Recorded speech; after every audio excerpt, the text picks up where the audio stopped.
Les principaux comptes des services extérieurs sont le compte 611 pour l'utilisation de la sous-traitance générale. Attention, ce compte doit être différencié de la sous-traitance qui est incorporée directement aux produits qui seront fabriqués par l'entreprise et qui font partie de son métier.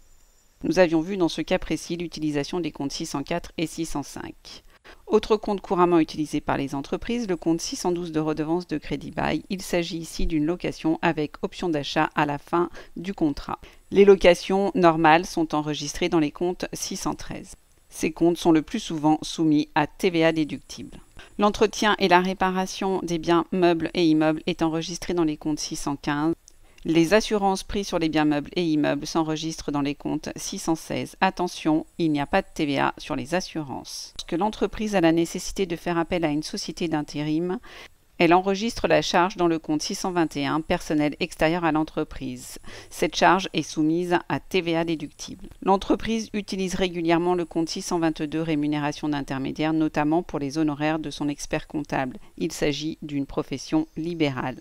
La publicité est enregistrée dans le compte 623 lorsqu'elle doit passer une annonce, notamment. Nous trouverons également un sous-compte, le compte 623.4 pour les cadeaux faits à la clientèle. Attention, la TVA ne sera déductible que si le cadeau a une valeur unitaire inférieure à 65 € unitaires TTC. Les frais de transport seront enregistrés dans le compte 624 lorsque l'entreprise fera appel à une société de transport pour les marchandises qu'elle achètera ou qu'elle livrera à ses clients. Le compte 625 sera utilisé pour tous les déplacements, missions et réceptions, c'est-à-dire les frais de restaurant, les frais de traiteur, les frais de péage notamment. Les frais postaux et les frais téléphoniques seront enregistrés dans les comptes 626. Attention, il n'y a pas de TVA sur les timbres-poste, alors qu'il y en a sur les factures de Chronopost.